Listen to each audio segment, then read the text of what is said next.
place.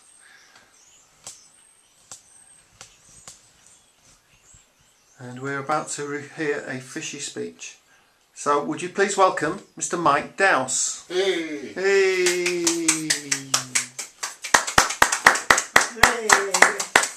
Thank you, Mr. Chairman.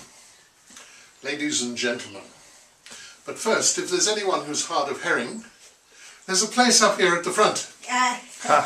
Or you could perch over there. See, that's the kind of speech you're going to get if you get my drift net. Cool. I'm going to talk about a conservative approach to fish stock without offending anybody's political sensibility.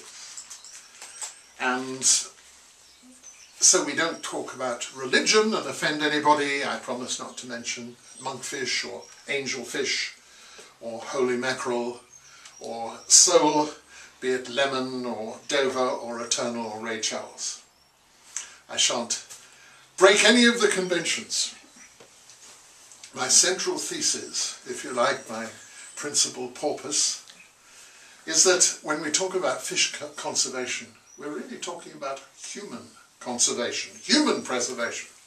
Because the best way to preserve the fish in our seas and oceans would be to get rid of all the people.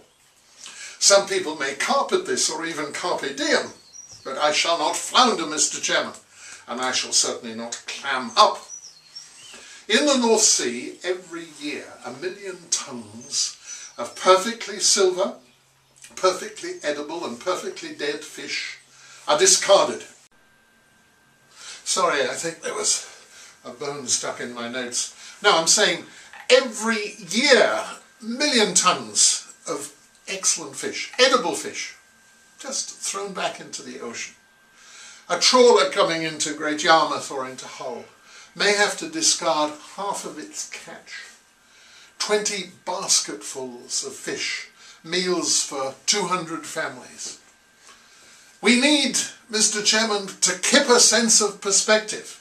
What is the reason behind this load of pollock? I will tell you, it is the EU quotas, the common fisheries policy. It makes you feel quite ill. It gives somebody a splitting headache. Is there a sturgeon in the house? These are serious things that need to be looked at. We need to mull it over.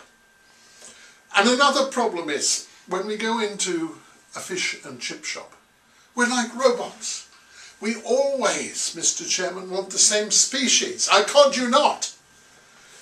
I've haddock up to here, but we must not just sit there pouting. We need to buy and cook a different species of fish every time we eat fish. Let us bream the impossible bream, Mr. Chairman. If we could all do that, that would be absolutely brilliant. Woman goes into a fishmonger and says, "Are those salmon wild?" And the fishmonger says, "No, but if you like, I'll provoke them." Oh, Mr. Chairman, I've got 10 minutes, so I have to fill it. Two kippers talking. One kipper says to the other, "Smoking is bad for you." And the other kipper says, "Don't worry, I've been cured." Why are those eels queuing up? They're doing the conga. What's the name of that fish over there? Don't tell him, Pike. You see, Mr. Chairman, let's get back to fish farms. Let's have no more red herrings. It takes 3 kilos of wild fish to feed 1 kilo of farmed salmon. 3 to 1. With friends like this, Mr. Chairman, you don't need an enemies. And if you believe that the farmed salmon gets that pinky orange colour without anything being done to it, that's just a pigment of your imagination. Because there has to be this special turbocharged food dye added to it. And which multinational produces that food dye, this GM feed? It is Roche Pharmaceuticals, no less. Who is the minister who made a speech 2 weeks ago about job losses in the North Sea fishing ports? None other than the Employment Secretary, Mr. Anthony Grayling. And who chaired the Quango, looking at EC fishing regulations vis-à-vis UK legislation. It is Mr. Justice Salmon.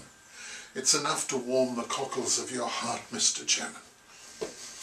Another initiative that the ordinary koi polloi like us can do something about is setting up something like farmers' markets, bringing locally caught seafood straight to the consumer. We do this up in the Beacons, so I have to get back to Brecon soon because I'm on the Barra Monday. Did you see on television about a month ago that grand piano that had been washed up on a sandbank? Did you see that? Some might say that they were looking for a tuner. It takes a man to raise the tune and practicing the scales. Okay, we can smile at the jokes. We can groan at the puns. Excuse me, Mr. Chairman. But we have to remember the message, a very serious message. As we all join in the oyster parade, beneath the calamari moon up above, with a fiddler crab on the roof, playing That's Amore, or Once in a While, or Mahi's Making Eyes at Me. When we do all that, we need together to protest against the dysfunctional EC regulations. We need to be much more adventurous in our seafood dining, and we need to get fish farming onto a sustainable and predominantly organic basis. Those are the three things that we need to do. The EC regulations, dine on a different species, and get fish farming more sustainable. Mr. Chairman, the whiting is on the wall. We need to salmon up the courage. No more coddling. We need to show our muscles. Now is the time and the place. And if we don't do it, we shall all be gutted. And so, Mr. Chairman, ladies and gentlemen, I leave it all to you. For me, I have to skate.